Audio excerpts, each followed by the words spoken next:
The most truly selfish people we can be are actually simultaneously being the most selfless. The really healthy ego is part and parcel with that caring for that which we love the most, including ourselves.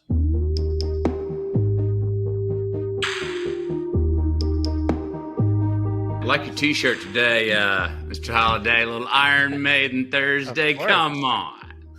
Come on. The best. I'm still looking for good rock and roll out in the world, my friend. Everything I learned about the entertainment business, I learned from watching Iron Maiden. That's my secret. Lead pipe cinch. Don't make a straight line crooked. No. So look, I want to start kind of at the end in the sense of you had a little experience on an airplane recently. Yeah. What flashes through your mind when the thing you're taking for granted, which is getting safely from point A to point B, suddenly changes? First thing,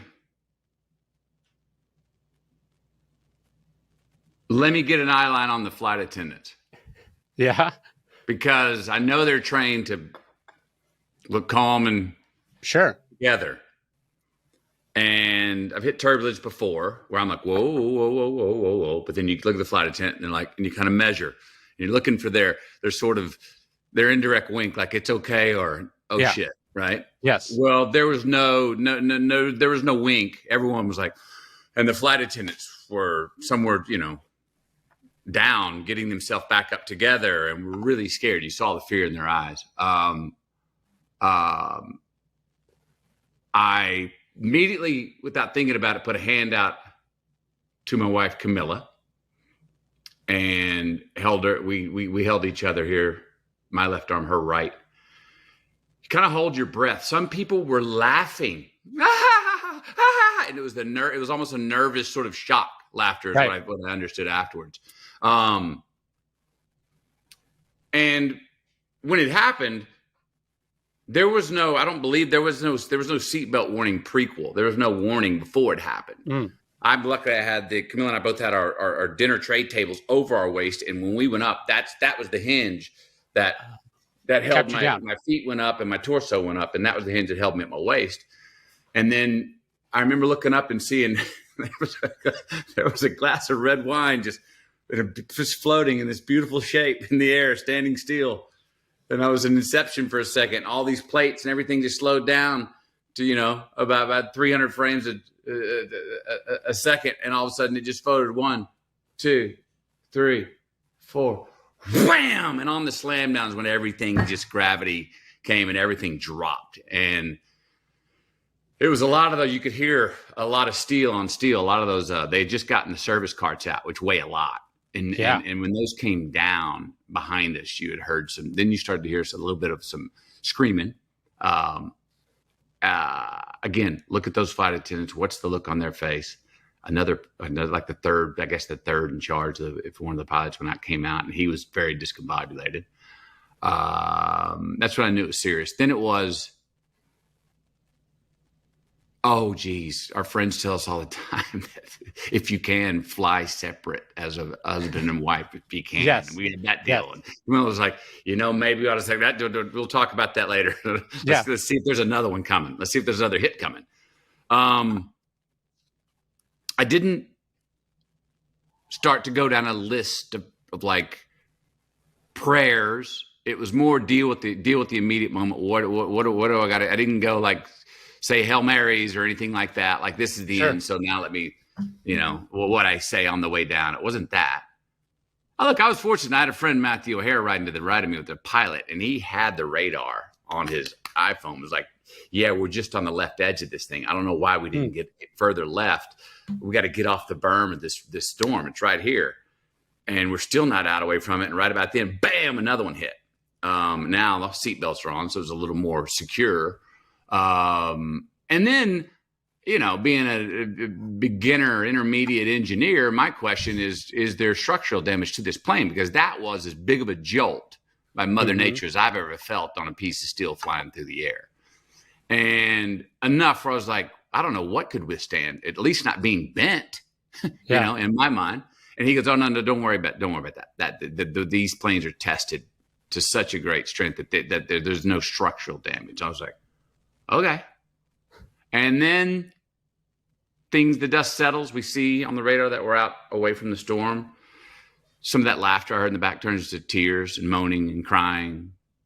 People start to tend to their wounds, kind of come out of the shock people are starting to measure, how am I really injured? And there were quite a few injuries. And then and this is everything I've just said in the last 3 minutes goes through my mind in about the first 20 seconds. Yeah. Because after 20 seconds, I then got pissed off. You told me that.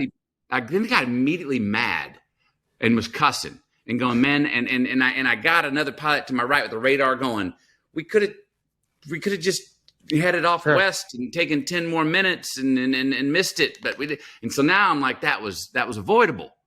Why? What the hell? So now I'm pissed off. And around the time I'm getting pissed off, I'm settling back down. There's obviously no more service. Everyone's just trying to clean up broken glass and tend to people. All of a sudden they go, we thought we were going to make it to New York, which was not the ultimate destination, but instead we had to cut back to Washington Dulles. And then you land and there's 7 ambulances on the ground. And it was a lot worse behind us in the middle of the plane. But fear, oh my gosh, complete no control. This could be it.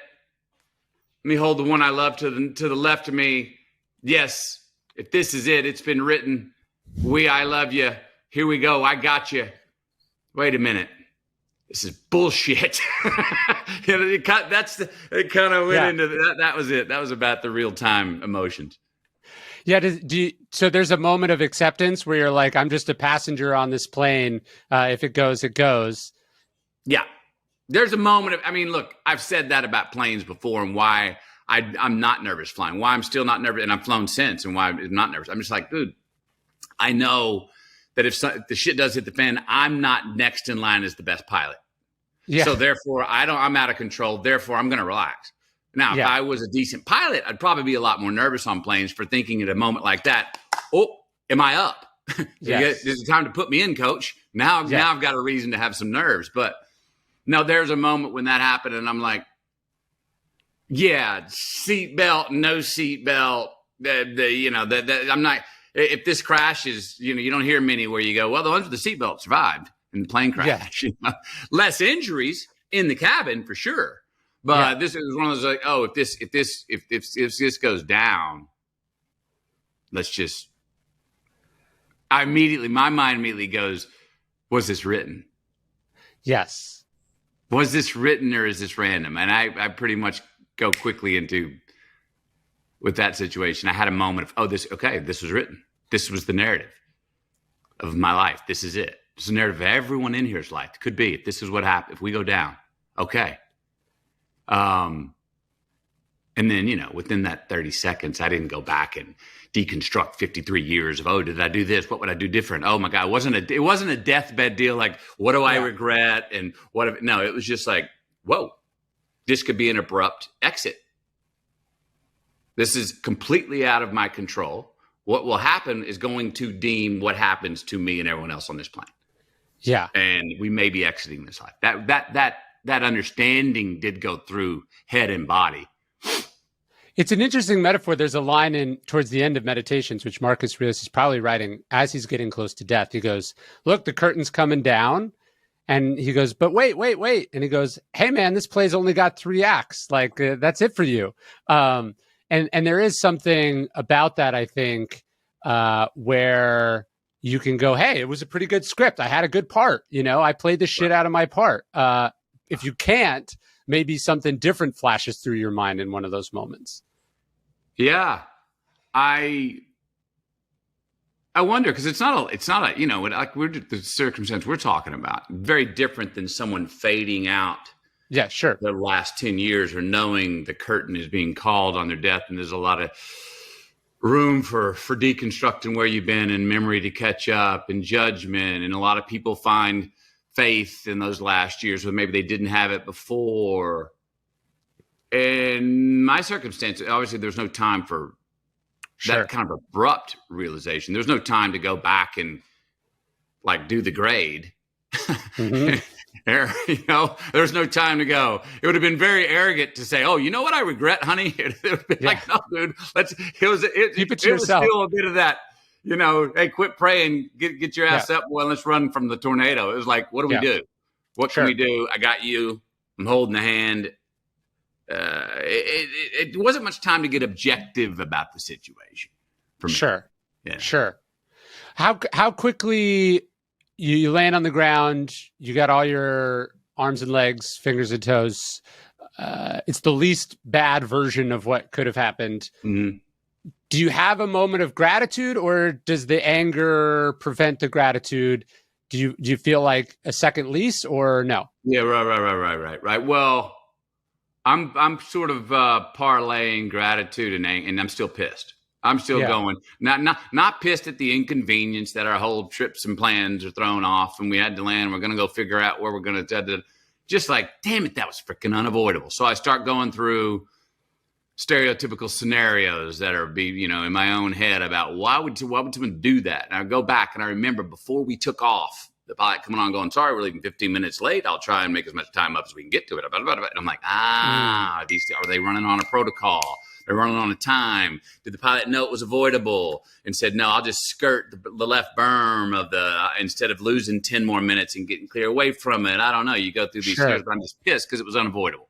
And I'm pissed because my buddy's holding the radar, who's a pilot next to me going, we're damn close to this thing before it happens.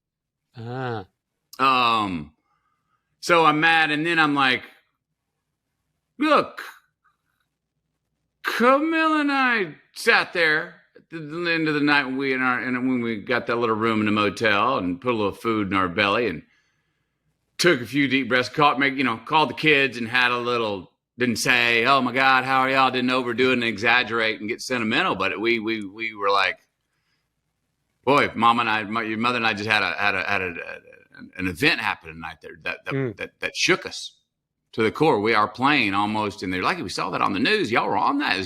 That was yeah. And then we went to them, and I think through teaching them and reminding them, let's make what did come through my head? The old, and it's been said a million times, the old, hey, when you say goodbye, make sure you say I love you. Yes. That did go through my head. And I remember the next week, one of our children was going to school and he was in a grumpy mood. And we didn't get the hug goodbye and the I love you and he didn't say the I love you back. And it was some people out there might be going, oh, that's the after school special. Yeah, whatever. Yeah. It's low hanging fruit. It's great. Sure. It really went through my head to go, oh, watch leaving on a bad note if it's just a mood you're in with people that you give a damn about and you love, because you really don't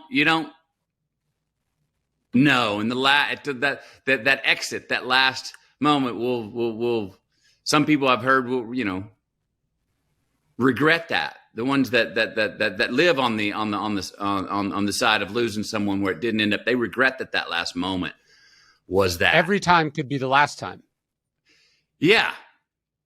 Now, again, not to get sentimental on it, it's just fact. Every time could be the last time. At the same time, I'm not really interested in. You can become hypo.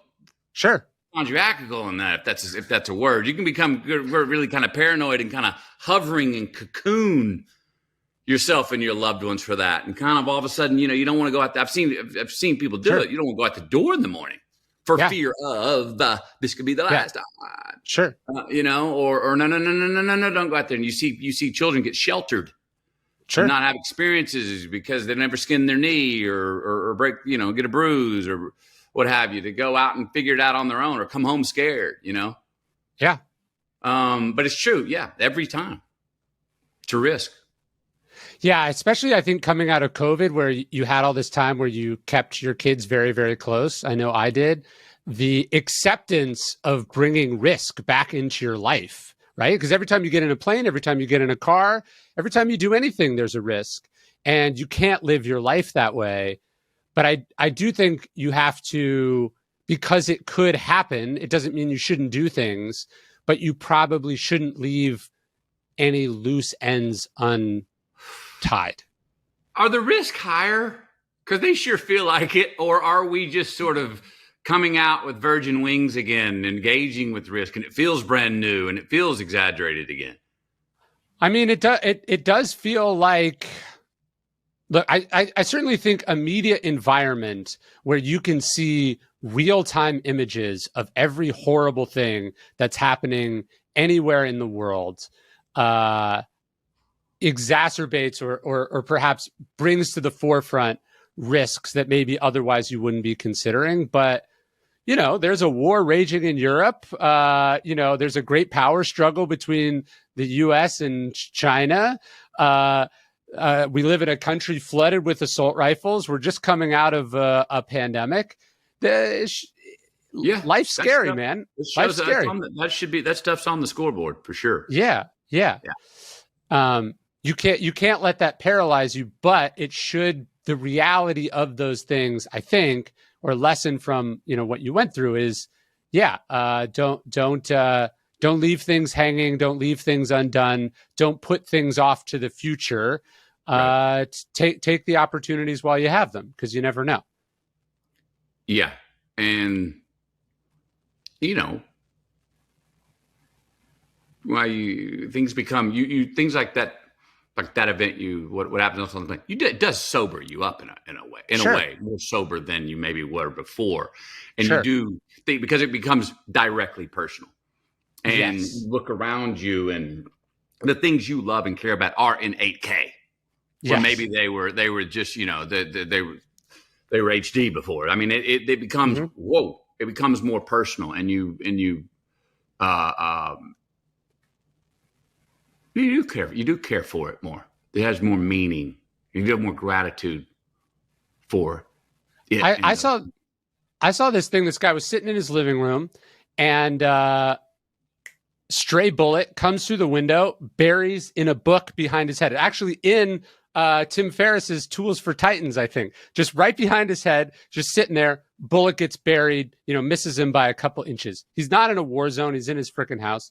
And so on the one hand, like you said, you're angry at things that are totally senseless, preventable, didn't need to happen. Right. At the same time, I got to think you get up off the couch after that happens and you go, I got a second chance. I was spared. How am I going to use this gift that, you know, maybe somebody was looking out for me, or the odds were in my favor, or one of my 9 lives is still with me. How am I going to spend that? To me, that's the question you take from those scrapes and near misses.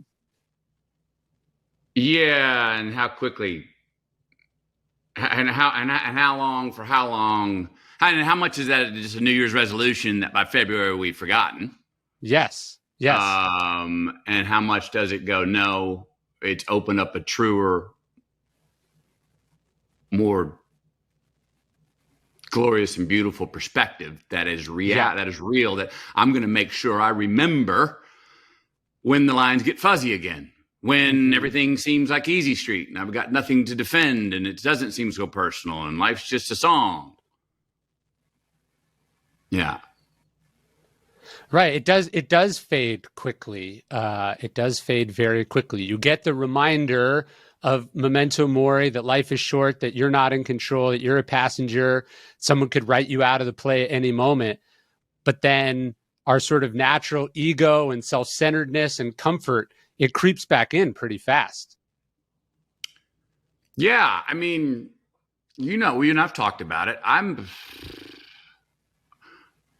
working on defining and understanding and believing and trying to communicate that I think that when we do have that sobriety we're talking about, that of what's important in our life and how to take care of it and what are we going to do going forward, that is actually more self-centered. Yeah. That is actually really set. Now we're talking self-centered. Yes, that's what we're talking about, because what you're talking about, we live that way and care for those things. that we love that much more, take those certain risks to maybe become what we're not. We're just a little afraid to do that. Yeah. We're ultimately serving ourselves in the future. We've talked about that, and to let you know, which is a religious experience. That's religion. I mean, right? And ultimately that would be inversely, from the inside out, the most self-centered thing to do, the most selfish thing you could do for yourself and others. And I'm really working on, my pastor says I pushed a big rock up a steep hill on this one. I'm really working on, I believe there's a truth that actually the most selfish, truly selfish, not in the definition, the Webster's we run around with it today. Yeah. The most truly selfish acts and people we can be are actually simultaneously being the most selfless. And then the reciprocity starts, and it starts to feed us back and serve ourselves. And again, I don't think you get rid of that ego. I think you actually, the really healthy ego is part and parcel with that service, with those, with that caring for that which we love the most, including ourselves. Yeah, I mean, you talk about this in the course a lot, basically the virtue of selfishness, and that you can't take care of other people if you're not taking care of yourself. If you don't know what you want, if you don't know what's important to you, if you don't know what has you at your best, you're not going to be what you can be for the world, for other people, for the stranger you bump into on the street. Yeah, I don't believe we are. I think, the parable of the talents in the Bible? No, what is it? The parable of the talents is basically came back, yeah. Even one buried, one lost, damn the one that buried it, damn the brother that buried it. But the one that does the right thing is the one who turns the money or the gift into more, right? To whom much is given, much is expected. And I do think all of us are born with a kind of a unique potential or a capacity, and to not realize that potential or that capacity because you're scared, because you're intimidated, because you're codependent, because you make it about everyone else. I mean, that does deprive the world of things. Like, people who realize their potential employ other people, they inspire other people, they make things that other people enjoy, they invent things, they make art that lasts, that stands the test of time. I think, realizing your potential is both selfish and selfless along the sort of dichotomy that you set up. It's also, I think, a part of, if I'm gonna redefine selfish in this way, and I'm supposing ears are going, okay, that which I do for me, damn be the world, at the expense of my neighbor, I'm going after what I want more of. I start to now to go, okay, so I can be successful.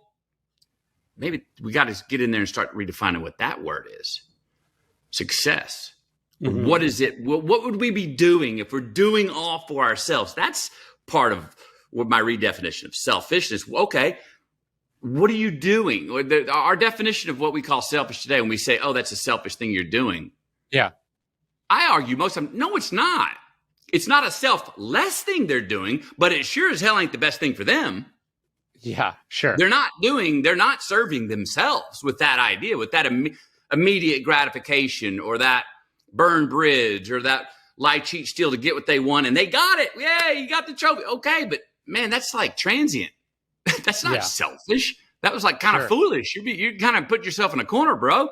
Tomorrow, you didn't buy yourself any equity for freedom in your own future. So that's not truly selfish. Right. There's another word for it, but it ain't selfish, if you ask me. I mean, so redefining what we call success. Redefining right now what? It's a success seems to be this thing that we're taught to chase, and you brought it up earlier, from this stimulus that we're being fed in the world and every ad, and what the world tells us how you succeed, how you become happy. It's a one-lane highway going vertical. directly vertical. And that highway is packed. And horns are honking and everyone wants on that highway. Quantity. Sure. More quantity. Highest number wins. Highest building wins. And a lot of that can become at the sacrifice of quality. And so what is success? If it's all quantity at the lack of bringing more quality and qualification to our life, our personal life, selfishly, if it's not bringing that, if the quantity is not bringing that quality, then we're on the wrong highway. We're using the wrong calculator for what we're deeming to be successful and how we're defining how we're truly being selfish to ourselves or not with ourselves. Yeah. It's like there's a lot of people that have won a lot of championships, a lot of people that have made a lot of money, started big companies, won a lot of awards, had what seems like a glamorous, wonderful life. But how many of those people are happy? How many of those people did it do for them what they thought it would do for them? And then there is, you could argue, a rarer feat, which is the person who is great at what they do and has enough, and feels good about themselves, and is a good person, right? And that's the honeyhole. That's the spot right there. That's the man. That's the woman. That's the person right there. Yeah. And which one of those are you aiming at? Or are you unthinkingly going, Steve Jobs, greatest, most famous CEO of all time, that's who I'm modeling my life after? And you're not asking, well, what was it like to be Steve Jobs? Would I be happy living in that guy's brain, body, house? You can't just think, oh, I'm sure it's a nice, fancy house. You have to go, is this what I want? Is this what I'm meant for? Is it even possible to be a happy or good person at that level, living that way, having made those choices? No judgment on him specifically. I'm just saying. Yeah. And then along the way, that's your aspiration. And again, I've been accused of this, and I want to throw this out there for any ears on it. And Ryan just said it. I'm not saying it, and I don't hear him saying it at all. Chasing the quantity. Nothing wrong with chasing the quantity. Go for it. Get it. Amen. But if your aspiration is to be like that mogul, or to be, I know, I got friends. You know what the ambition is? I want to be the richest man in the world. I want to be the richest person in the world. I'm like, wow. That's okay. That's a badass ambition. Now, along the way, and they've told me, no. I don't care about highest number. I want to be on the top of Forbes, the richest person in the world. I'm like, oh, wow. All right. And they're not qualifying. They're not bringing in along the way measurements of like necessarily an ethics measurement. Sure. That's the race I'm racing, bro. Yeah. I know some people like that. Now, if you bring up the Steve Jobs or whoever it's going to be, and you say, yeah, what's their house like? Well, you got to, how do I want to be like them? Great for the aspiration, but whoever that is chasing that, make sure that you're asking, what's my house look like? How am I different than Steve Jobs? Where do he and I differ a little bit? If I'm trying to mimic him, we know that never happens, right? I mean, you can't mimic anybody, even if you write the exact same words, make the exact same moves. It's a different time. It's a different meeting. It's a different choice. Sure. But I know I've got some friends that do that too, that are going after to be just like someone or try to imitate, and they are completely blind along the way to who they are, to what they feel, to what matters to them, they're so objectively, I guess, chasing something that they want to be that they never really subjectively go, oh, wait a minute. Who am I? What am I doing? What do I like? What do I give a shit about? Yeah. And I think what we're saying is that the two don't have to contradict each other. And that goes back to the selfish can be the selfless. The two are not contradictory. You can chase an aspiration, write that billboard, play it first, that headline out there that you're chasing, that you want. that eulogy or whatever it is that's being read, that legacy that you will leave, the shadow across this earth, this globe when you go. Chase that. Great. But along the way, sure. How's the path personal? How are you? I don't know what words we use. More healthy? Did you care? Not at the expense. Did you get there? Can you get there? Not at the expense of harming people you loved, or not being around as a husband, a father, for a lover or friends or whatever those things are. Did you if you love food, but then all of a sudden you at the expense you quit enjoying a meal on the way to get there? I don't know, you can do both. Yeah, because what if you get in a plane crash halfway there? Did you like that ride? Or was the sacrifice and the struggle and the compromises and everything you made along the way, was it only worthwhile if you get the outcome, right? Which you don't control, right? You don't control who gives the Academy Award at the end of the award season. You don't control where, you saw this with your book. You don't control, the New York Times decides who the number one book is, not what the objective sales are. Just like you don't Forbes decides who the richest person in the world is. The audience decides who the best musician of all time is. The market decides who the best baseball player in the world is. All that stuff is outside your control. So I'm not saying you never delay or defer gratification. You never sacrifice so you can get something. But I'm trying to get to a place in my work where actually doing the work is itself enjoyable and rewarding. And then the sales and the reception is a bonus on top. Great. Yeah. It's a great place to get if you can get there.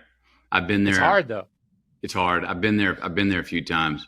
And I still got some of the DNA in me, but I hear I'm working on it too, man. I'm trying. If it's still trying to have your cake and eat it too, I'm still like, well, hang on a second. The result does matter to me here. I'm like, well, if you don't care about the results at all, nobody will pay for you to do it anymore, right? So we live in a world where you got partners that care to be present.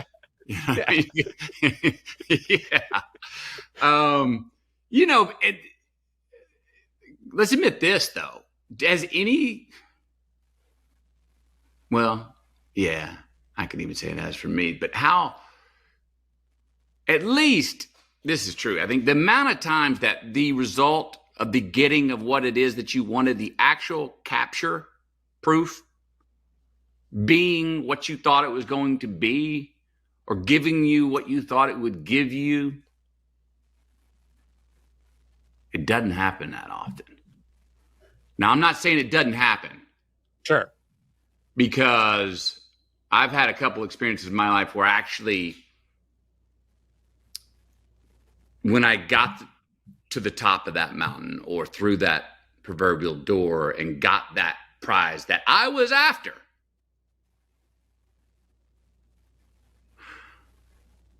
I had whoever gave it to me recite to me exactly what I had written down and planned.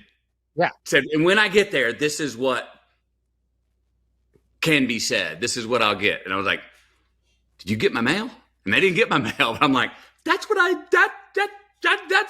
what I was trying to. So I've had it happen a couple times and call it, I don't know what you call it, but the other 99.9% of the times, I know for me, and what I get from others is that it's not ever. Let me say this for fact. I think it is fact that you land there, you never go ta-da. Yes. You land there, you never go, I did it. That never happens. And I think a lot of us think that that's going to happen. Yeah. And that I've never heard of actually happening.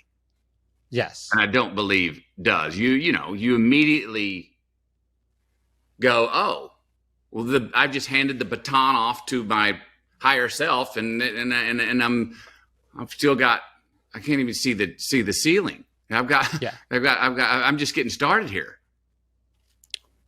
I remember the first time I hit the New York Times bestseller list. I was mowing my lawn when my agent called, and he goes, "You hit it," and I was like, "Cool." Now I got to finish mowing my lawn. Like the ticker tape doesn't come pouring out from the ceiling. Nobody throws you a parade. The thing you needed from your dad that you didn't get, the pain that you felt from your childhood, it doesn't. The hole is not magically filled. Yeah. And I've got to imagine you're hoisting the Oscar over your head. It isn't ta-da, and it doesn't magically do everything that you dreamed or hoped it would do for you. It's nice. Well, or did I have? Oh yeah, it was nice. It was a wonderful accomplishment. I love achievement and accomplishment, and it was my peers telling me, "Hey, you did excellent." That gave me a certain sense of validation and all kinds of wonderful things. But I don't think I honestly didn't have. I didn't have goofy expectations of what it would do if. I never had an objective. You know why? Because I felt like that would be like, kissing Peter to steal from Paul. I felt like that would be kind of a coup de grace. If you dare have the arrogance to get objective and think, what would my life be like if I won the Oscar? Before you even got that son of a bitch, who the hell do you think you are? You ain't getting it. You know what I mean? So again, whoop, I mowed the lawn. Mm-hmm. I just mowed the lawn, and all of a sudden I got done, and I got Lawn of the Year, and they handed me a trophy, and I won an Oscar, and I was like, oh, wow, cool. Sure. But I never stopped out to go, oh, what if I get Lawn of the Year? If I win this Oscar, what if? I never had the arrogance or confidence to be that objective. Yes. Of if win, because I felt like it would draw me from ever getting it. As a cherry on top, you want it to be the cherry on top, not the whole reason you're doing it, because it won't do it for you. It won't. And I think the other thing that happens, right? You win the award, you do the thing, you pull it off. There's that voice inside you that can go, this isn't what I thought it would be. It's probably because I need to do it again first, right? Like I got to prove it's not a freak. I got to do it again. Yeah. If I just do it twice, there can be no argument. Yes. It was not folly or fad. Yeah. Yes. That's what keeps us going. That's what keeps the human species 3 going. times though, I'm telling you, I'm on my way to unanimous now. Mm-hmm. If I just had, has anyone ever gotten 4? 4. Now 4 of them. Yep. The most. What's the most? I need one more than the most. Yeah. Yeah. What a great race. You want to take it. So I love the course, by the way. I thought it was awesome. And one of the things that struck me, so we talked about New Year's resolutions earlier.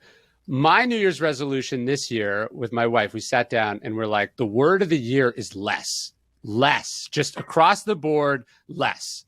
So it's funny because your course is all about more this, more that, more this, but you are also saying less at the same time. Like it was interesting to think my mantra for the year was less, and yet you're talking about more balance, more joy. You're talking about less of things that are not those things, so you can have room for more of the things that matter. Right. Process of elimination.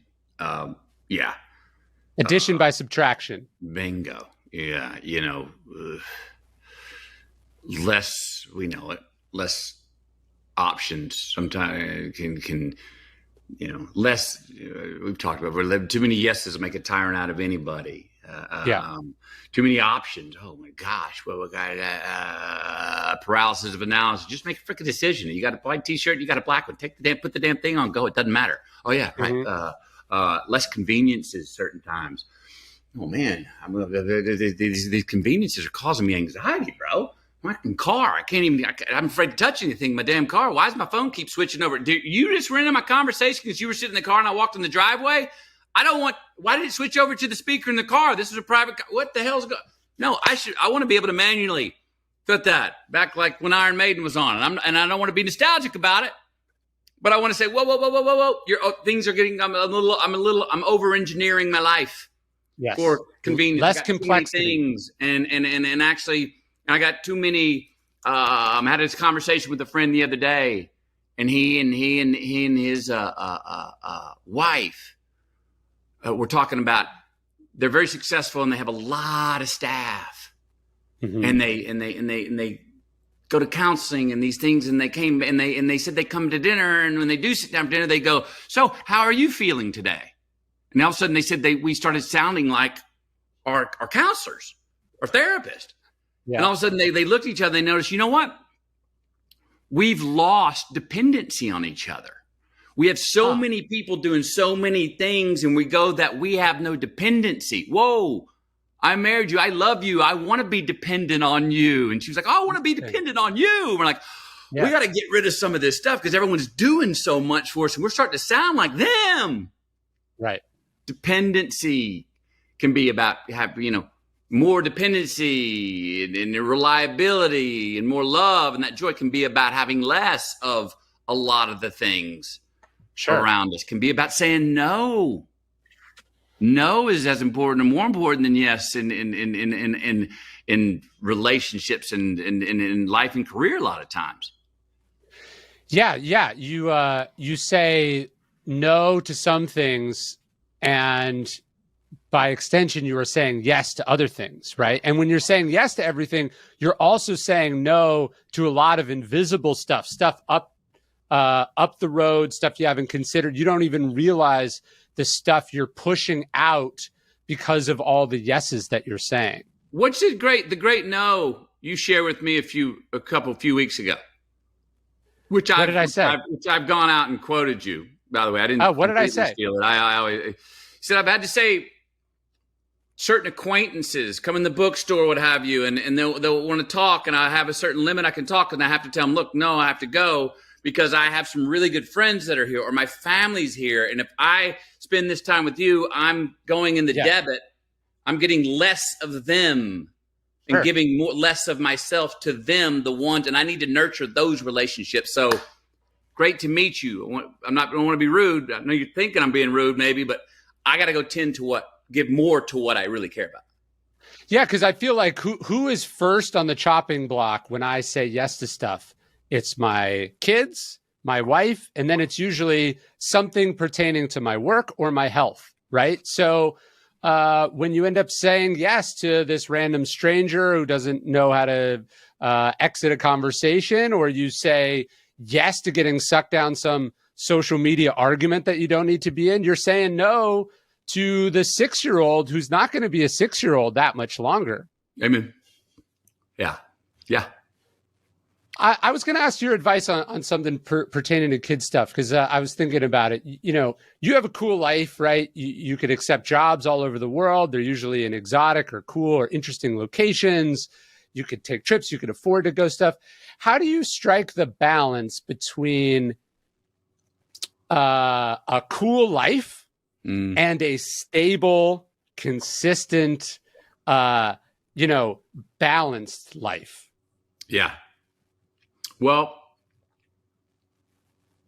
read the definition of what your values change and what's cool changes. It's different. Mine are different than now than before I had kids. Sure.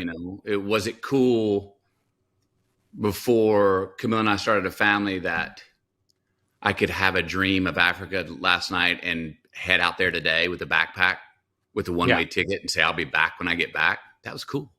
Yeah. Can I do that anymore? No, I can't do that anymore. Right. No. I have dependence. You know what I mean? Here's something, and bless Camilla for this. But here's a real, and this is a way of engineering the coolness with the stability. Before we had children, before she decided to pull the goalie, she put her hands on my shoulder and she said, okay, on one condition. I said, yes, ma'am. She goes, you go, we go. Yeah. And I remember what going through my head is this sort of thinking, as this independent coyote of an artist who likes to live in his Airstream with maybe just his dog around, going like, well, wait a minute, I wouldn't have I don't know if I could do that. And as I'm saying that, the little voice of my mother in my ear comes in and goes, you better nod your head and say, yes, ma'am, because she just gave you a gift. That way, yes, ma'am. And she goes, okay. And that's been a non-negotiable for our family. Mm-hmm. Now, my job does take us all over. Is it a family discussion, or at least along many discussions with Camilla before I choose to? And she measures me. There's been ones where I'm like, yeah, I really want to do this. She was like, you haven't convinced me, Matthew, that creatively this is going to get you off so much that you've got to do this. Yeah. At the expense of us, because we're gonna pick everything up. We're coming with. We're moving in. I got to deal with the schooling. I got to deal with the Right. Now, when she hears that and we go back and forth, she knows. She doesn't have to say it, and I don't have to say it. She'll just be like, "Yep, got it. We're doing it." She can just tell. I've convinced her without having to say, okay, and she was like, yep, got it. She'll ask me she pressure test it with me. She gets all the right answers that she believes. She sees my true self coming up. She's like, yep. Then all of a sudden, she puts a lot of stuff on hold to get the family ready to go. Yeah. Where we're going to go and move our life there and their life there, and activities and things where she's going to have to continue working on the things that she's working now mobily. And that takes an incredible amount of preparation. She can't just up and do it tomorrow. It takes weeks, if not months of preparation, but that's what we do. And, in that way, are we gypsies? Yeah. In that way, are we traveling boogarooskies? Yeah. But we're really not gypsies because we have family everywhere we go. Yes. We take the family with us.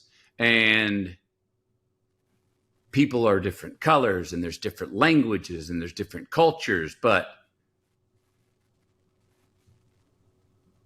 the rhythms all work out to be somewhat the same because we've engineered that this is how we go. We know that non-negotiably, this is what we'll do. We'll program the days from activities and how long we're going to be there. Do we sign the kids up for certain teams? What teacher do we do? What teacher in to do this, or how much of this is online? Well, if it's for a short amount of time, we'll do it this time. For 3 months, hey, let's go post our zip code there. This is it. And so that has been something that Camilla engineered for our family that has maintained a stability in the cool adventures that we take. That's beautiful. I love that.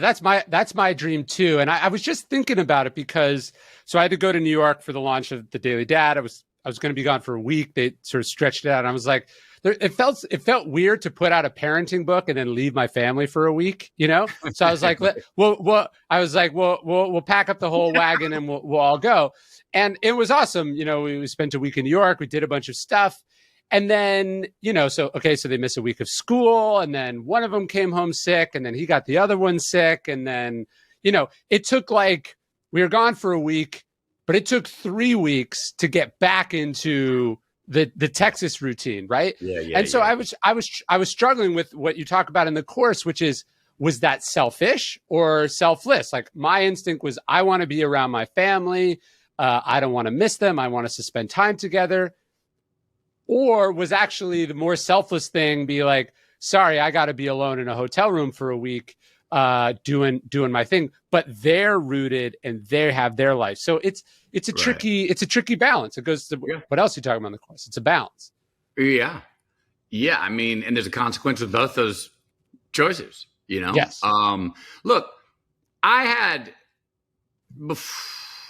around that time when we had just had kids and Camilla had said, this is the mandate going forward. You go, we go. Mm-hmm. I talked with many elder men in my business who had children. Yeah. And asked them, what did you do? You worked around the world. You had children. Every one of them said, well, it's either dad or friend. And I let them choose. I let them choose friends. They didn't come with me. And And every one of them followed that up after a pretty sincere ellipsis with, well, if I could do it again, I wouldn't have let him choose friends. I'd have made him. I'd have made him choose dad, because I didn't have the connection. I'm not connected today. I could have been there when, and I have a regret. Like if maybe that they got into that trouble, and if I was there, maybe they wouldn't. Could I've been guidance, and every one of them regretted that decision. Now, look, making that decision. You already talk about, it's already just even engineered. If you're going off, you're the one going to New York, following you. If I'm the one going to my job, it's following me. There's a call that self-centered. And I mean that without judgment. I'm saying, okay, well, I mean, right. And then when you got two people sometimes that have their own careers that can go, whoa, that becomes another thing. We have some friends like that we watch and talk to them about how do they balance that, because they have two different careers and they have, and they're going like this sometimes, and that provides other new challenges, even more so it seems to us from the outside, on the relationship between them. Yeah. Even more so sometimes than how it is with the children. But we have some friends that do it successfully, or seem to be. It's obviously a privileged thing, but I saw an interview with Michael Keaton where he was like, I just took a bunch of time off when I had kids. He's like, you'll never regret it. And so the tricky part of the question is like, let them have their stable home life with lots of friends, or, see dad a lot or mom a lot who works a lot. Obviously, the third option is you could just work less, right? That's the harder choice, maybe sometimes. Well, work less. You could also, there's also great merit to children seeing their mother or father or parent have to go away and go to work. And no, I'm not going to be there. Entertain yourself. We've taught you. You know the deal. You know the drill. Set your own alarm. That's right. Make your own breakfast. I'll be calling. Hey, FaceTime?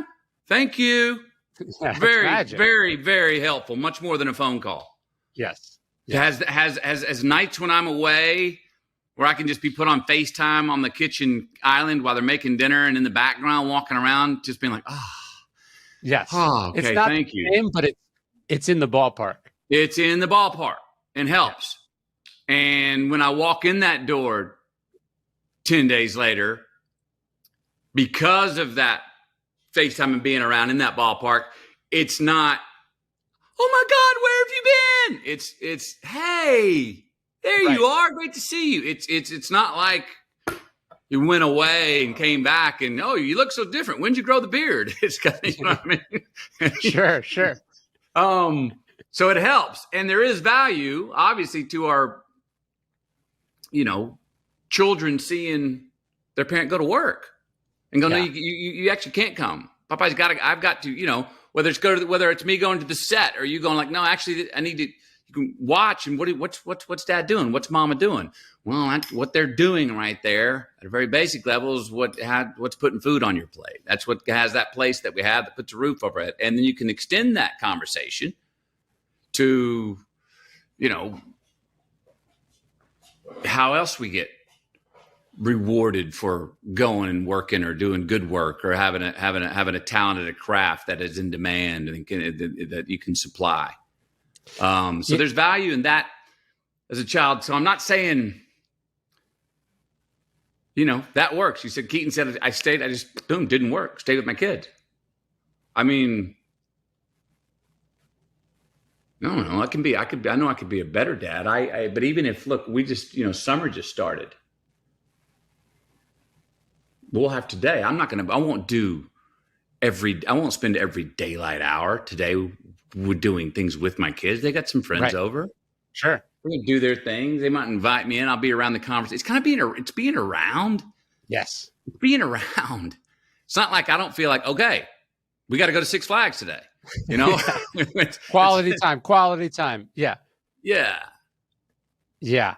No, I think about that too, right? Like I feel guilty. It's like, okay, to do this talk to this cool audience, I got to get on a plane this afternoon, go to the hotel, do the talk in the morning, fly home in the afternoon. I'm gone less than 24 hours. I feel guilty. Okay, I missed a bedtime, missed a school drop off, whatever. Then I go, hey, yesterday I was home all day, but I had a meeting and then I wanted to go work out. Then I did this. I was gone most of the day anyway, right? And so here I am kicking myself about this important thing that I did. Meanwhile, when I was with my kids, I wasn't with my kids, right? And so the question is, to me, not how much are you gone, but when you're there, are you actually there? And I think that's true for life, for work, relationships, whatever it is. Be where you are when you're there. Yeah. Hey, and that's tough to do too. Look, I've got to get. I'm still working on getting better at. If we're going to call that a vacation, if we're going to call hanging with the kids, like it's tough to go. For me, to go to one of my children, my youngest, for instance, and go, I'm going to follow you. Yeah. What do you want to do? All day, whatever. I'm following your lead in conversation and where you want to go. Oh, that's tough duty, man. Yeah. Golly, you can break a sweat by 9:30 a.m. on that drill. Of course. I mean, and then, but then some awesome things can happen. For sure. And it can be awesome, but it can be a bit sporadic. It has no concept of projection of time or, well, if we did that, is there food there and I'm getting hungry? Should we go get, and do we need to come back around because mama does want us to, we agree we're going to have dinner together at 7. It can go. It can be a one-way ticket.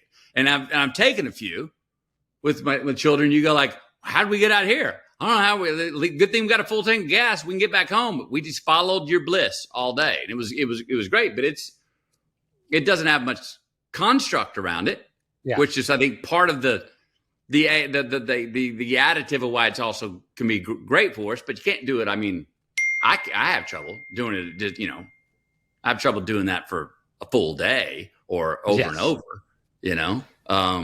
I remember I was playing with my youngest once, and it was like, he wanted to do a puzzle. So we got a puzzle down, and then he did that for 2 minutes. And then he's like, now I want to go play with this ball. And then we play with the balls. And then he's like, now I want to do the dinosaurs. It was just like one thing right after another that I had to do all the setup. I had to do all the stuff. And I remember I was sort of complaining to my wife later. I was like, can't we just like pick a thing? Why do we have to go from one thing to the other? And she goes, you're the toy. She's like, do you not understand? You are the toy. He is making you do stuff, and that is the game. It has nothing to do with whether it's dinosaurs or going in the pool or doing the stuff. You are the toy. And now that I can accept that, it actually makes it so much easier to just sort of be bossed around and to let it happen. Yeah. Yeah. And then, they're also the toy. The toy is also the one that has to clean everything up, all the shit they get out. Of course. I'd say this. There's moments though that we have where you're like, oh, I'm so glad I was there. Of course. For this. Yes. Daughter becoming a teenager. Son. Hey, what's up, buddy? I had a tough day today. You did. Whoa, you're already as a father, as a parent going, they told me they had a tough day. They shared. They let me see, they gave me access and they shared that. Oh my gosh. And then, yeah, what's up? And then, I don't know, and this, and all of a sudden you're in a conversation where even if, forget being away. Yeah. If it was 30 minutes later, you might not have got that. Or if you were looking at this thing. Yeah. Yeah. 5 minutes later.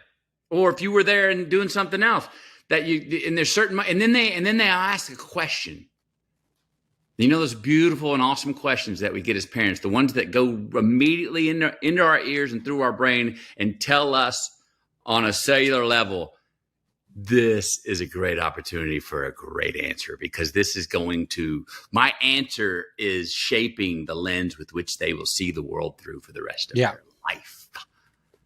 And mothers do it, and fathers, we do it. And when we can pull off that answer in a way that is not but they can go, yeah,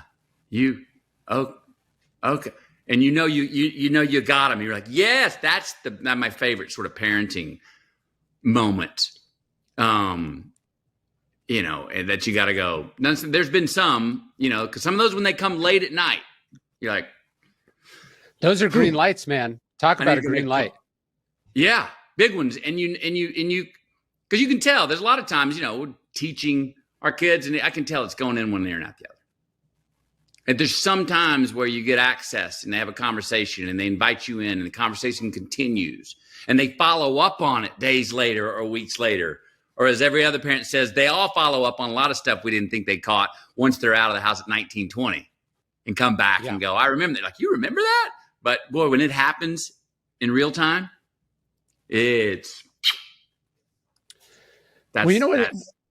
what I think is interesting, though, you just said there's these parenting moments that you're glad you're there for, right? And you listed some. They ask you a question, they're playing, they're vulnerable about something. You listed a bunch of stuff, but you didn't pick any Six Flags moments, right? Those are free moments. They're ordinary moments. They don't require any scheduling. It's just regular life, what Jerry Seinfeld calls garbage time. Yeah. Yeah. And being there,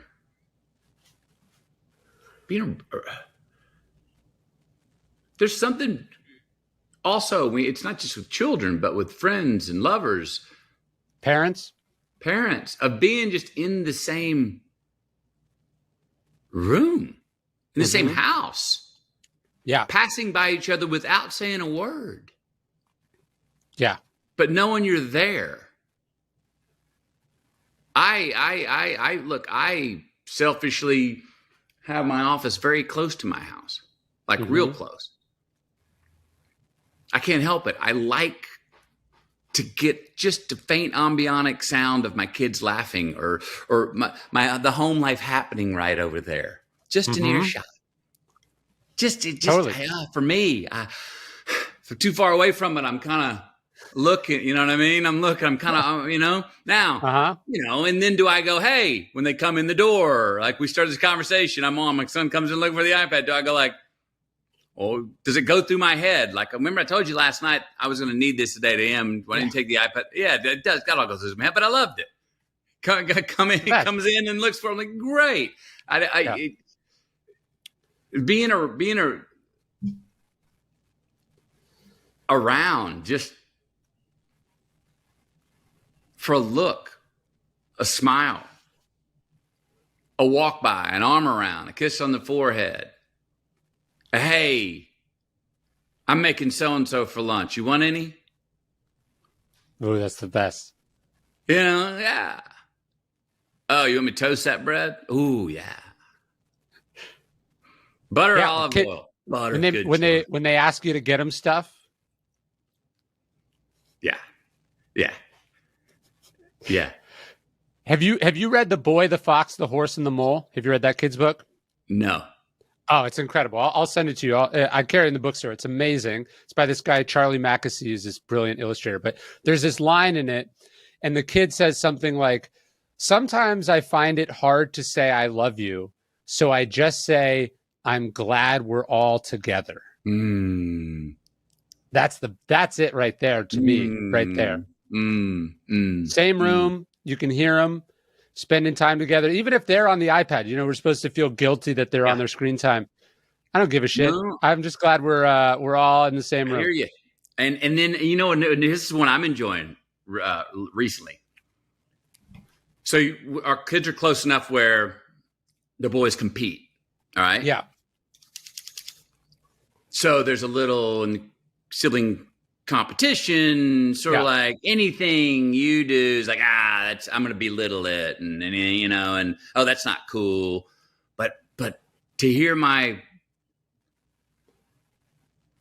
boys go have a similar game that they play together on an iPad and to hear their laughter.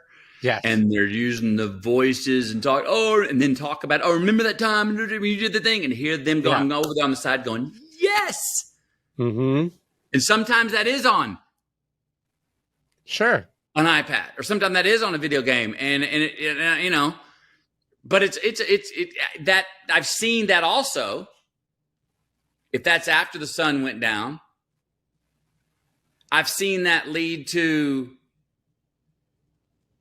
the youngest for the first time in a while enjoyed catching the pass of the ball from his brother.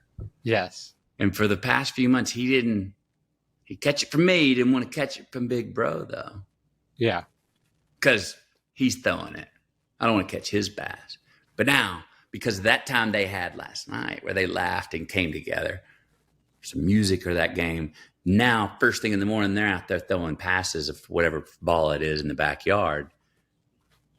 And little bro, who was pushing everything Big Bro was doing away, is now giving 100%, diving for catches and going, good pass. Wants to catch that ball.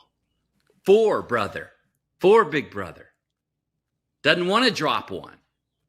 For Big Brother. That's beautiful to see. Well, speaking of road trips, right? Some of the best things we have done as a family have come from things or places that my son has heard about in a YouTube video, right? He watched some video of somebody snowboarding down a sand dune, right? He didn't know that was a thing you could do. And I was like, let's see if there's any of those in Texas. And there is in Monahans, right? Monahan State Park. So we took an 8-hour road trip together, and we didn't snowboard. We went down on a sled. But the idea is you can learn about things through the screen. That's my life, by the way. It would be weird if I was like anti-screen. I've been learning about the world through my computer since I was a teenager, opened up so many things. He learns about something, and then what you do, you take the green light when they're open or interested in something, and you say, I can help you see that in person. Let me take the next, let's take this up a notch. Let's do this. Let's get in the camper and we'll go there. Yes. There's a great way to use the tool and access of information in places, the virtual access, to then go, let's go see it in reality. Yeah. Let's go experience it in reality. Now, I want to pivot here for a second on a note on that, and not because I'm loving our discussion on the assets of it and assets of digital and media and et cetera. And I agree with you. I'd be old fashioned nostalgic fool to be sitting here going like, I don't ever want to be that guy. And I'm not that guy. But what about, I have a fear when you see that, when we see that our children and myself, I'm guilty of it. I see that sand dune in Monaghan and get in the car and we go 8 hours to go do it. And we're so excited. And the reality is a letdown. Mm-hmm. The hill wasn't as steep. The didn't go as fast as it looked like they were going on the video. The sand's too hot. 5 minutes after one rundown, I'm done. Yeah. Well, we did it. That pains me, and it happens sometimes, and it's a larger fear of mine, almost on a more existential level of, I mean, reality's a bit of an underdog right now. But not just the beautiful sights, right? I think about how much beauty we take for granted all around us, right? Like, you go, I can't wait to watch the sunset over the ocean in Hawaii. But the sunset in Austin's pretty good too, you know, and how often do I make the time to see it? Or another road trip, we went out to Big Bend. You know, you're looking at the stars. They're obviously brighter and bigger there because there's less light pollution. Yeah.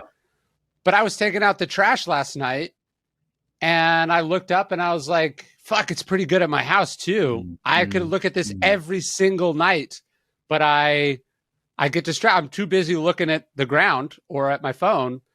And so I think it's a general practice you got to have to go like, what is magical and amazing? Right. And what am I taking for granted about this moment, about this environment? You know, like a poet doesn't write about roses and sunsets all the time. What they find the ability to do is to find beauty in the mundane and the ordinary. And I think that's the skill you want to cultivate. So you'd be saying, hey, McConaughey, no, reality is not an underdog. It's just what we're looking at, what we're seeing. Yeah. What's the reality?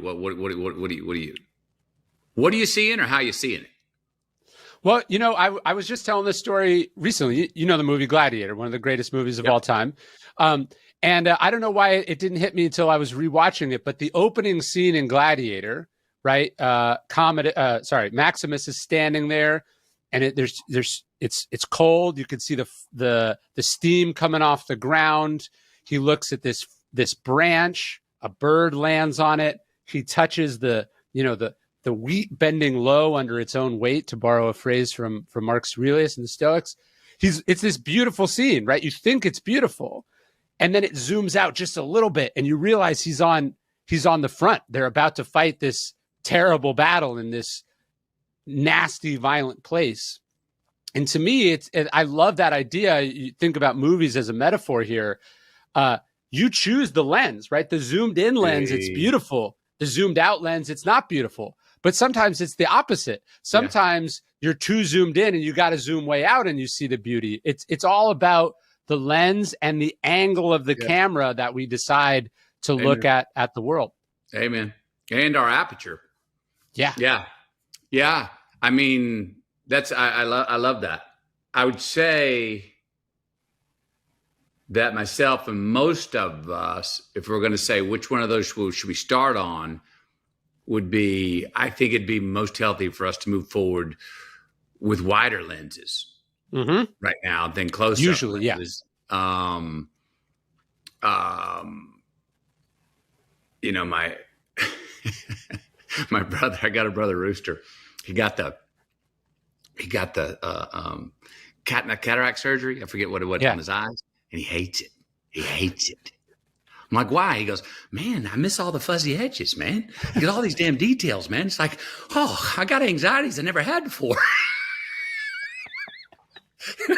I'm like, yeah, sometimes, man. Sometimes that 8K we're talking about, that high def and the zoom close up on the 120 lens, we're like, oh geez. No, I didn't want to see that. You know, but we also, in the version of head down, tighter lens. Yeah. Oh, wow. Look outside. A wider lens, a macro lens can just, at least can relax us, you know, and help us see differently. The one thing that's almost certain in the wider shot is that you are smaller. Right? It shrinks you down proportionally, right? This is, you know, the shot of the Earth from space, the blue marble shot. Every astronaut has spoken about how the most life-changing psychedelic understanding overtakes you when you look at Earth from a distance and you see that everything is connected, everything touches each other, everything is small, none of the things that you think matter actually matter, and the things you have been putting off feel so urgent and important, and the oneness of everything is there. That is one of my posters for selfish, right there. That's what I'm getting at. That's what I'm working to define and explain and understand. Right there. You just said it, and you said it. Oneness, singularity, self-ish in all those things where, you know, there's a that view, that point of view does two things. And if you're a believer, and some would call that, oh, I'm the tiniest of a speck in God's palm. Yeah. There's, you can either be, and then with that comes humility. Mm-hmm. And you can go I know for a long time in my life, that feeling made me feel like less. Huh. That made my shoulders crunch over, made me lower my head, lose confidence, feel like, oh, then what's it all for? But something, I don't know, something I guess spiritually 20 years ago or so hit me as like all of a sudden I felt quite empowered selfishly with that blue dot, with that speck, and then, it took pressure off. Oh, beautiful. Oh my gosh. Yes, that's right. Nothing that I do matters. Oh, that's why it all matters. Thank you. Yeah. Now I've come alive. More of me is coming out. Yes. Oh, this little blip of time we're in. It's a speck. Who cares? Yes. That's why it matters so much more. Mm-hmm. And to feel that way, and not not intellectually feel that way, but to understand and actually feel that way is a magic place to be when we can. Yeah, a Stoic philosopher called that the oceanic feeling. So the paradox of it is that you feel very small, but you also feel part of something very big. Right. And that's the paradox and the beauty and the overwhelmingness of it, is that you are humbled and elevated at the same time. Yay. Humbled and elevated at the same time. Well, yes. Look, I wanted to ask you a couple questions about the course because I loved it. You are like the king of the one-liners, right? The sort of little, almost Zen koans, little paradoxes of your own. I wanted to riff on some of them with you. One of my favorites is you said, I want to be less impressed and more involved. What does that mean? I love that one. I'm kind of glad I can laugh when you said that. So that's something that came to me soon after my dad passed away and left this life. I was finding a career in Hollywood. I was so happy to be there, or at least so thankful.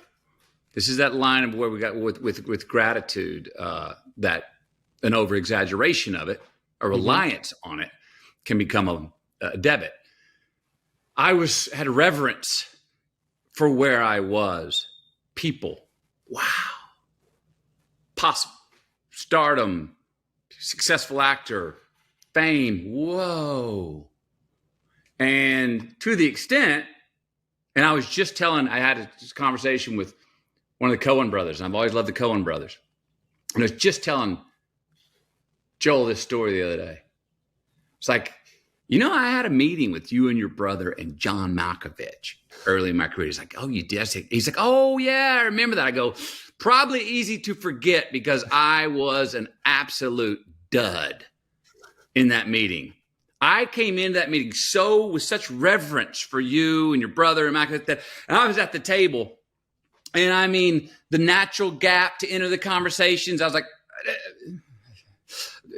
afraid to put my foot in my mouth, had no rhythm, didn't have the confidence. I was and then when they did say, so what do you think, Matthew? I gave like a stock freaking chat GBT answer or something. It was just stock. It was not within the moment. It was boring. And I walked away going, I blew it. Well, I blew it because I wasn't involved. I was so impressed with being there. And so around that time, and with the courage and clarity and sobriety that you get when you lose a loved one, like my father just moved on, the world becomes flat. Things that I revered, wow, lowered and we're at eye level. I was like, oh, that's mortal. I'm in that. I'm engaging in that. I'm going to be myself in that. I'm going to listen and I'm going to reciprocate back and forth with the present moment, what's in front of me. At the same time, things that I looked down upon, things that I was patronizing and that's not worthy, rose up. And I was like, oh, I'm eye to eye with that. That's human. That's real. Don't you dare judge that, McConaughey. Don't you put that down. Don't you belittle that. Look that in the eye. Engage with that. Quit being such a wuss. And that's where that came to me in a dream one night. And I went out and I carved it in a tree. And I know exactly the tree it's in and where it is. It's in Santa Monica. Less impressed, more involved. And it comes from, it's great to have gratitude. It's great to have, we need to have respect. But we have to be more than just happy to be here. Yeah. If I have such a reverence for you, if I'm so impressed with talking to Ryan Holiday today, right now, oh my gosh, man. This last hour we've talked would have been a hell of a lot more boring if you didn't find it boring. It'd have been stock. I wouldn't have been here. I'd have been like listening to what you say and then trying to go follow up and add a little thing onto what you said and go, yeah. Conversation's kind of boring. It doesn't have dynamic. It wouldn't have been real. I wouldn't have really been myself because I'd been so impressed. I would have been not been involved. So going forward with respect and gratitude, but not such a reverence for mortality and mortal things as to not be engaged with them, to be able to give more of ourselves too. So we have to be less impressed and more involved to give more of ourselves to our life, to our relationships, to challenges in front of us, to pleasures and promises and wins and losses. Be there with them. Don't be impressed. Don't be so impressed with the mortal. I love that. It's the idea of like, if not me, then who? Right? Like why should I'm just as good as any of these people. Why can't I be involved? Why can't I do it? Yep. All right. So what does majoring in the minors mean? Majoring in the minors. Oh, well, I think this comes from something in the course when I was talking about balance. I think that's the section it was in. Yeah. I mean, it has to do with a lot of getting out in the weeds, getting caught up in things that don't matter. Yeah. Yeah. Well, it's also part of in the course about defining what more of what we value, more value. And we have to measure, well, look, do I have a lot of hobbies that I'm really spending about a not really fair dynamic amount of my day, too much of my day on and less on my career? Sure. Am I spending too much time on the minors and not majoring? Am I majoring too much in my minors? For me, like in my life, it was around, I don't know, somewhere in the late 90s. I got a phone call from my office where I had a badass production office in Venice, had a staff of 6, paying the rent, paying the salaries. And I'm in Texas. My phone rings back when the phones were not our mobile device, but the number would come up as it did on my phone. The number comes up. I see it's from my office. I reach out to pick up the phone and my hand stopped. And I remember looking at the phone and then looking at my hand going, why'd your hand stop mid grab? Yeah. And I went, because I don't want to pick up the call from my office. And then I went, and I let it ring out. And I went, you don't want to pick up the phone call from your office, from one of your employees that you're paying, from the office in Venice that you're paying the rent for. What are you doing? That doesn't make sense. Yeah. And I let that phone ring out. And as it did, I picked the phone back up, dialed my lawyer and said, I want to shut down my music label and I want to shut down my production office. I want to pay a solid severance to everybody, but I want to be work on my charity, I want to work on my family, and I want to be an actor for hire. And so what that did was I had like music label, I had movie development, I had a couple other things I was kind of doing, minors. Sure. And so I had like 8 proverbial campfires on my desk every morning, including, my charity, including my acting career. They were all campfires. So what I did is I got rid of about 5 of the campfires and I was left with the 3 things that were most important to me. And those 3 campfires turned into bonfires. Started majoring in my majors. And I got rid of 5 minors that I was majoring in, trying to major in. And I was kind of making C+ in everything. And when I got rid of 5 classes and concentrated on the 3 that I really wanted, I started making A's. Yeah. Majoring in my majors, quit majoring in my minors, and got rid of them. Do less better, basically. Yes. I got more after when I had less things that I said that, look, I only got, we have this conversation with talk about parenting again. I got teenagers coming up. Their life's starting to get big. They're starting to have, well, I want to do this, but I also got this thing. I was like, 24 hours in the day. They ain't giving any more. For the first time, you're starting to have to go, there's a consequence here. I can only do this or this. Yeah. How do we balance that? You're going to have to, because you can't do it all. Up until a couple years ago for my kids, it was like, you can do it all. Sure. When you want to. And now things are starting to overlap and interests are starting to overlap. So we're going, don't have to have the answer right now, but you're going to have to start measuring which one do you want to give time to. Well, there's an arrogance to it too, right? It's like, how many people are killing themselves to be great at the thing you're trying to major in? Me, it's being a writer. You, it's being an actor, right? It's one of the most competitive industries in the world. And to do it at a high level demands so much of a person. And then here we can find ourselves going, I can do that with 30% focus. Yeah, I can do that while I'm multitasking. I can do that while I don't have enough time to sleep, while my family life is disrupted. I can half-ass that and be great. That's how good I am, right. And maybe for a short period, maybe if every condition is favorable, maybe while your metabolism is good or whatever. But there comes a time where you got to go, hey, if I want to be world-class at this thing, I got to have a world-class commitment to it too. Mm-hmm. Yeah. And look, part of the slippery slope is we pull it off sometimes when we're working on reserve. We pull it off and you look back and go, sure. Geez, that was just as good as when you spent twice as much time on that, bro. We pull it off sometimes when we go, I can compartmentalize. Yeah. I'm here. Just a second. Yeah. Okay. I'll be right there. What do you say? We got 10 minutes? Great.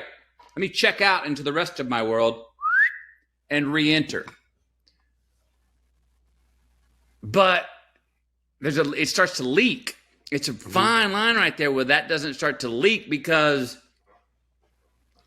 that 10-minute break, that compartmentalization starts to bleed over into the major, into what we're really majoring in. Yeah. And especially if we're succeeding. And you got people going, it was great. You're going, was? Yeah. Great. Okay. Because I needed you to tell me that because I got a whole bunch of shit I'm doing. I think it was good. I connected the dots, but you're telling me it was great? Great. Thank you. Okay. Now, that's where you start to get a little outside, and it's not a singular feeling that you know. Ain't no one else got to tell you. Yes. That is exactly what I wanted to do. And if it's not what I wanted to do, I was relaxed enough to be so present that it became something even better and more true than what I wanted to do. Yes. Mm-hmm. And without permission, without approval. That's, I think, when we're in the world-class section. And who knows how much better it could have been, right? That's the thing you can't measure, right? The opportunity costs, the invisible graveyard of could have been 5% better, 10% better, could have been transformatively better, transcendently better, but you'll never know because you don't have anything to compare it to. The assets are always invisible. The debits are sometimes very apparent in most things, but the assets are almost always invisible to measure. Yeah. I don't know. If I go do world press for weeks or months, and the movie comes out, and it it's a hit, do myself and everybody around the shoot all go, because you did all that press, that really was a big part of it. Yeah, we all say that. Yeah. We don't know. Right. If I do no press and the movie's a hit, you go, see? But then you go, I think what it would have done if you'd have done press, it could have done even better. Papa. Or you don't do press and then it comes out and it's a bomb. Or you do all the world press and it's still a bomb. You're like, so you sublimate a little bit and you give yourself an excuse to go, well, it only opened at 8. We thought it was going to open at 16. Geez, if I wouldn't have done that press, it might have opened at 6. So you always, I think you're trying to measure to the upside. Or I mean, to me, the more interesting variable is the next role you were doing. How was it impacted? The prep you could have done, the headspace you could have gotten into that you didn't do because you were out doing extra press for the last thing, right? Like right. I think it's like, hey, I'm doing speaking, I'm doing media, I'm doing all this cool stuff.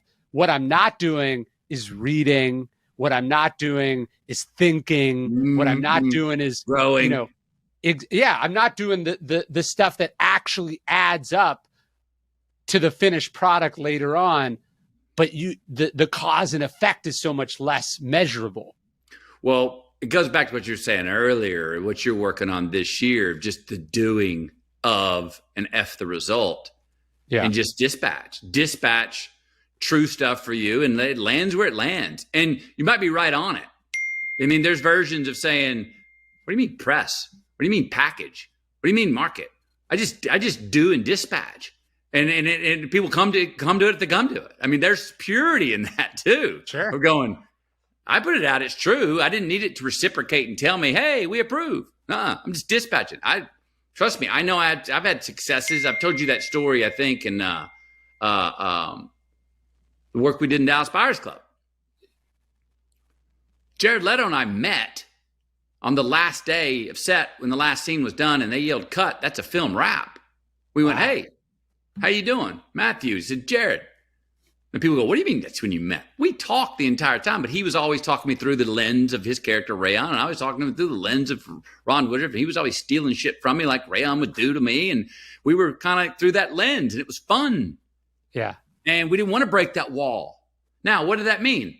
We were so head down, just doing the actual work, we never got objective to go, oh, hey, I think we're doing pretty good. You never got out. Yeah. You never got out to say, and we got incredible results from that. And did our way of working have something to do with those results? I gotta believe it did. And the fact that you were not running a record label while you were doing that has an invisible contribution too. I have to look in the successful life I lead right now, the big life I've got with family and friends and careers and these and this, that, and the other, and the way I like to test myself to have different categories going on in my life. I'm about to go do an acting job now, and the pressure I'm putting on myself now is to really make this an absolute one singular self-obsessed vacation where when I go to set, that's it. I'm on set and that's my world until it's time to leave that day. And I'll take that little exit out of that world to see my kids and family and have a meal and talk about the day and sleep on it and then come back in. But boy, I'm putting the pressure on myself to go, give yourself that 12 to 14 hours every day for that to be your singular obsession. You've earned that vacation and you'll do your best work. That'd be very selfish of you and you, McConaughey. And we'll see, because now I'm preparing really well. I'm feeling confident. Got butterflies as well, but I'm feeling like I'm preparing pretty well. And you got to watch that. Well, I'm so prepared, dude. I can handle. What else you got? Yeah, I'll take that meeting. Come on over. Yeah, come on out to the set. Yeah. You got to watch it. It's discipline. It takes so much discipline. Yeah. Yeah. So you talk about stress in the course also. You basically said what I took to mean that not all stress is created equal, right? People are like, I've got to get rid of this stress. Some stress is good. Yes. Stress has gotten a bad rap, man. we've thrown stress over there as the status quo boogeyman. I mean, we've made stress the bad guy out of the gate. Yeah. I mean, look, first off, stress means you give a damn. Bravo. Sure. We could all use a little more of that. Giving a damn. Sure. If you got any ambition for self-improvement or career or fatherhood or parenthood or being a better friend or being better, healthier, you're reaching into chaotic, you're dipping the leg over into chaos to try and make some order and evolve. Sure. Get better, improve, stressful. Resistance is how you grow. Amen. So we've seemed to have thrown everything into stress, and call it stress. One thing is I think we do wrongly, but two, to say stress is bad. All stress is bad is the second thing I think we do wrong. I was listening to this NPR, and this child psychologist had gone on, and he said, look, you talk to children and teenagers and even younger these days, and he said, what's the biggest challenge in your life? They go, stress. And you go, what do you mean stress? Stress of what?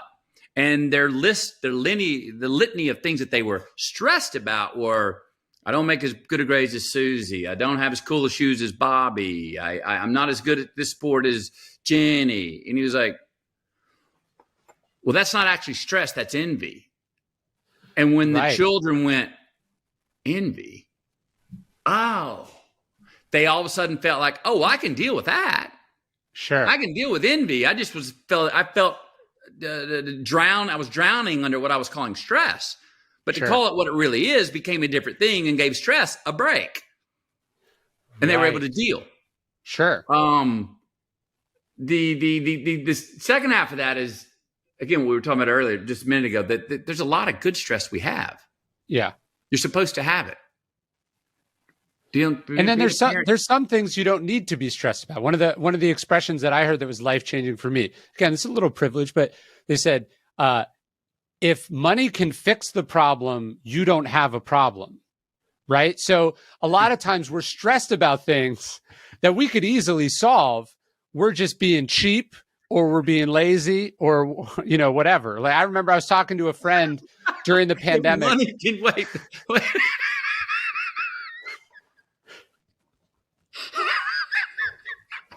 If money can fix the problem, you don't have a problem. Don't have a problem. You just have a bill you have to pay.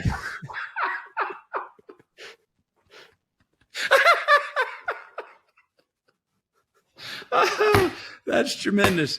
I'm sorry, guys. No. I remember I was talking to a friend of mine, a very, successful friend of mine.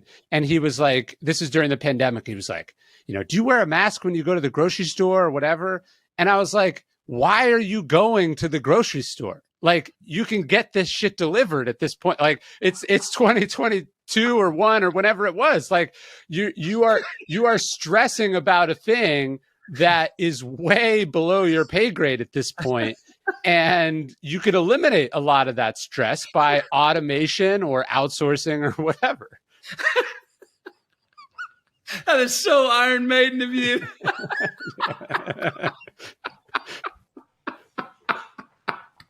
That is tremendous. Oh yeah, I hear you. I hear you. I hear you. Yeah, there's some validity to that for sure. There are. Look, if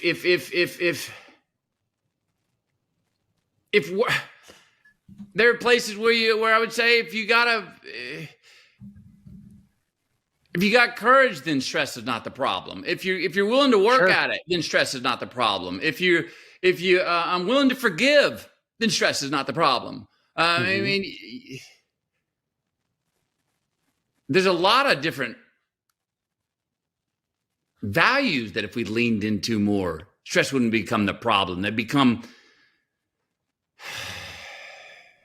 No, here's a great example of it, right? If you are confident in your ability as an actor and you have a strong sense of your worth as a human being, why should an audition stress you out? You either get the job or you don't. it doesn't change your value as a human being, right? Like people ask me when I go on stage if I have stage fright, and I go, not really. I mean, I know what I'm talking about, and I'm never going to see these people again. The worst case scenario here is that it doesn't go well, which is not that bad of a scenario. I still get paid, you know? Oh, shit. I had no idea. This is some of the funniest shit I've ever heard you say. This is great. And I mean that in a very complimentary way. I hear you. Look, and you can tab. I know I tab this onto the end of my list of things why I shouldn't be able to stress in situations like that. I always remind myself, and you're going to die. Yes. So what? Right. You know? Yes. Now, let me ask you this, though, because I think that I know I had to wrestle with this in my own life. And I think it's fair to say I've seen other people wrestle with this. That let's look at the reflection of that. Sure. You tell some of us at some times in our lives, hey, don't stress about that. We say fuck it and get sloppy. Sure. And irresponsible and just shit on the whole thing. And you're like, no. Whoa. Okay, you needed some guardrails. You needed a pressure test. You needed some stress. I didn't tell you to just say, fuck it. There's a difference. Yes. The boxer Floyd Patterson was talking about this once. He was fighting to defend his title against Ingmar Johansson. And he gets in the ring and he goes, I wasn't afraid. And he's like, that's why I lost. You know, he was too confident. He was too calm, and he had ignored the very real possibility that he could lose and that this was a matter of life and death, right? You know, you need some stress. You need gravity pulling on you, you know, you become untethered or complacent. If the body is just laying in bed, the muscles atrophy, right? You need stress and resistance and tension to stay at peak shape. So let's talk about some things that we stress about though that we are really just bullshit. We shouldn't stress about them. I mean, you gave a good list of, hey, I've gone out there. I know what I'm talking about. I mean, what's the worst thing that can happen? You know, and you're not going to be irresponsible with that. Mm-hmm. You're still going to prepare. You're still going to try to be on point. But at the end of the day, you're like, what the fuck's the big deal? It could just not go well. Yeah. But look at the stress we have more in the present day. And let's go back to even kids and adults. Sure. For approval. Mm-hmm. Again, quantity versus quality.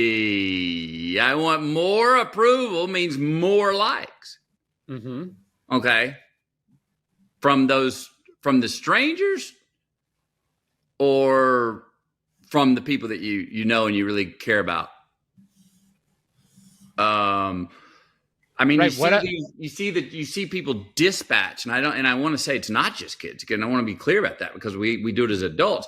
We dispatch something into the world, and usually, and even with the social media, and the response defines our identity and our mood and our attitude and our approach to the entire day, if not week. And that's not a healthy, constructive, or even truthful thing to stress about. Yeah. Yet it is because it's rewarded, because the higher number is rewarded. You do get the gold medal. You do get paid if you do have more quantity-wise. So I understand where the stress is coming from, but it's a mirage. No, you're right. Like I think about it as a parent, for instance. If I didn't know what other parents are doing or what other parents thought about this, Would I care about it at all? Would I feel insecure? Would I feel like I wasn't doing a good job? Or as a writer, if I didn't know what so-and-so just sold or how much they got paid or what their publisher was putting up from a marketing budget, would I be happy with what I have? Almost certainly, right? This is beyond my dreams that I ever could have accomplished as a writer, especially given what I write about. So much of our stress and our insecurities, I feel like, are rooted in the comparisons we're making, which we can tune out. And we, even if we can't, we should remind ourselves, hey, maybe they're lying, you know?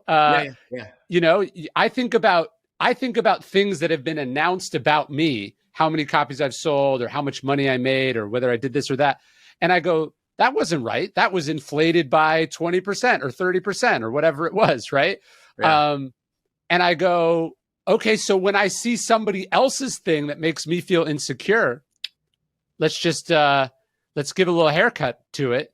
Yeah. And it's probably closer to the ballpark of, if I am going to compare myself, let's make sure we're dealing with real numbers here. Let's not compare ourselves against the idyllic Instagram image of what our friends look like. But hey, actually in 2 weeks, they're about to get divorced. So maybe you don't need to feel you don't need to be comparing your marriage against theirs. So you're not saying, hey, it's false math. You're just saying that's not the math that I measure myself by. That's why that's a lie for me. That we have to individually go, what do we value? Yes. What matters? What quantity equals quality for us? Yeah. And that is my measurement. And yeah, it's not as high of a number as over here, but those numbers are not necessarily inflated. For me, though, they're just a lie. It's not my measurement of wealth. Oh, definitely. Yeah. And it's like, what are you trying to do? What kind of life are you having to have? I mean, I think about your idea here of a road trip. If you don't know where you're trying to go, right? Your road trip is probably going to run into some problems. I'm not saying there isn't anything about figuring it out as you go and being open to spontaneous changes and whatever, but like, you got to have some sense of where you're trying to end up. There's this great image. Seneca says, he says, happiness is having a sense of the path that you are on.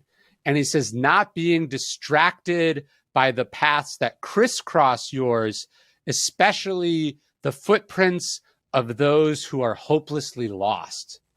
You know, if you know where you're going, if you have a sense of the direction, you got a North Star, you can just motor on your way. And some people are going to be faster than you. Some people are going to be taking off ramps that you might wonder about. But you know that's not what you have to be focused on. You have to go in the direction that you set out to go in. And that's tranquility and happiness and peace right there. Yeah. I've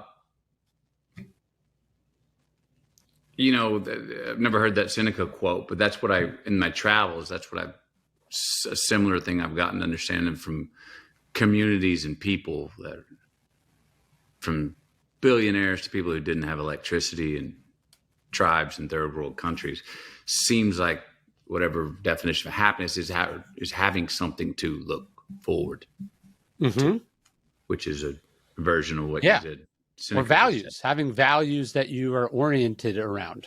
And you're gonna, said it earlier, you gotta have plans to be present. Yeah. I know if I don't have something I'm looking forward to, and so a place I want to get to, I don't know how to be present. I'm anxious. I'm looking over. I'm like, huh? What'd you say? I don't know how to take a vacation. If I don't have that, and trust that one at a time with that big picture in mind is how I will get there. Sure.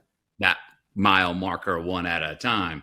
Yes. Will get me to the final destination, but keep that big in mind. Because if you stare at that, you trip along the way, or you run out of gas because you never looked at the gauge, right? Right. But at the same time, you've got it up there. Now be down and tend to your business and behave and do what it is that what's in front of you at the time.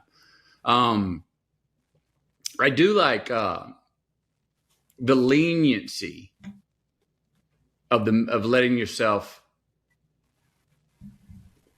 let magic happen and find magic with the exits off of our highway toward our direction.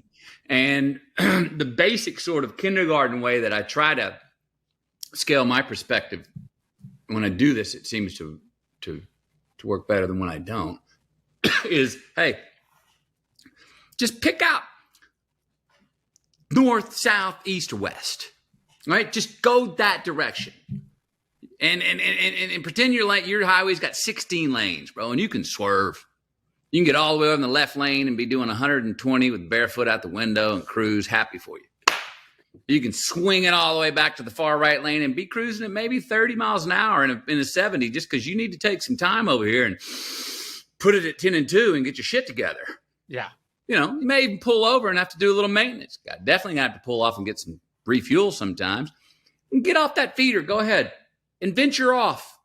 Let your nose lead you. Let your ears take you. Hear the sound of music and follow. Go turn that corner down where that highway exit off and turn it into a 2-laner, turn it into a blacktop, turn it to a dirt road, and come across a shindig that you're like, look what I found. Yeah, sure. Just don't U-turn. Don't go back. Don't go back because you're gonna get out there and go, oh, I'm far from home. Oh, I'm getting cold feet. I think I've gone far enough. No, keep going.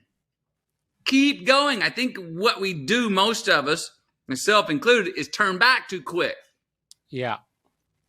Oop. It's that, I think I've talked to you about before, that Icarus in reverse. Oh, it's getting hot. Wings are going to melt. That trigger goes off in us when it's still like 45 degrees Fahrenheit. Your wings ain't close to melting, bro. You ain't close to the sun. Go. Yeah. Keep going. Do your maintenance along the way. Trust that you're headed in the right direction. Trust in that north, south, east, or west star. And like I said, left lane 120, fine. Right lane 35, pull over, do some maintenance, refuel, take a feeder road, exit, get off. But just don't turn around and pull the parachute and head home. Yeah. Or what you thought was home, because it's actually not home anymore. Sure.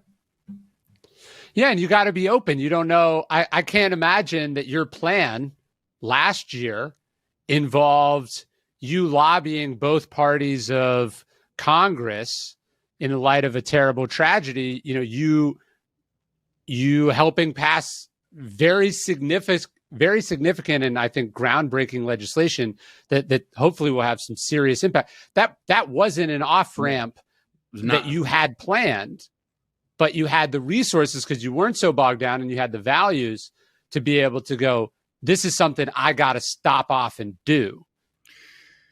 Yes. That was not in the plan, though. You're right. That was a reaction to life happening and having the resources to go, we're pulling out of the driveway. Let's go down there. Values. We know we believe we can go down and give some value to the situation, at least to maybe hopefully help stabilize some things in the chaos. Then the one of the wild things with those sort of reactions in life, and I wrote about this in an Esquire article back when, but and I've done it. You pull out the driveway, and you don't have a return ticket. You can't plan for that either, though. That's what's scary and awesome about those, and can be magical and devastating. It's just that's the risk you're taking. You're pulling out. It's a one-way ticket. Yeah, and that's been something that's been, somewhat of a challenge and struggle for Camilla and I since.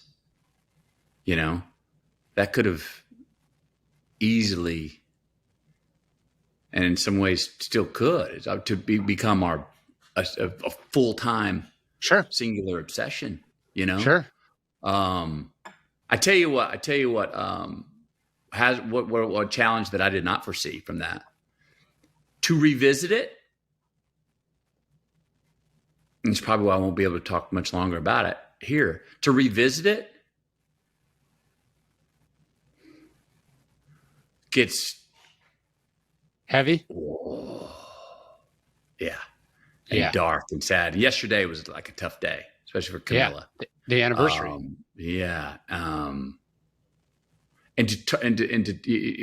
We both find ourselves really measuring our words when we put a word out. Sure. Because it feels sacred, and like we don't want to trespass. Mm-hmm. Don't want to speak for. It's not our place, you know. No. Ugh. Anyway, it's beautiful and awesome and devastating. But yeah, that you don't know when you pull out of the driveway or when you get off those feeder roads, you react to something, where that's going to take you, and that's part of. Shoot, man! As much as I love to prepare, and I know you love to prepare, that's the most awesome things in my life have happened with those exits. Yeah. With taking those values off the road and going, let's go find out. It's head the same direction, but let's go find out. And you know what? We'll do the math later. Yeah. We'll see that we'll understand the meaning and the science of this situation later, because I did not prepare for it or didn't know I was preparing for it. Yeah. Well, it was beautiful and inspiring. And I think at the end of your life, we talked about this at the beginning, those moments where things flash forward. I think it's going to mean more to you and to other people than other things that you probably wanted to do and strove for. I think you're going to be like, wow, I was a part of that. And I think it's lovely. Mm. Well, this was amazing. I think the course is fantastic. Of course, I love the book and the journal. Also, we didn't even talk about journaling, but this was amazing, man. And I really, really appreciate it. And I hope to see you soon. Great to catch up with you. Hope to see you soon as well. Likewise. Let me get the kids down to your bookstore there too. Come out. Appreciate it. All right, Keep man. it up. Less for more. Less is more.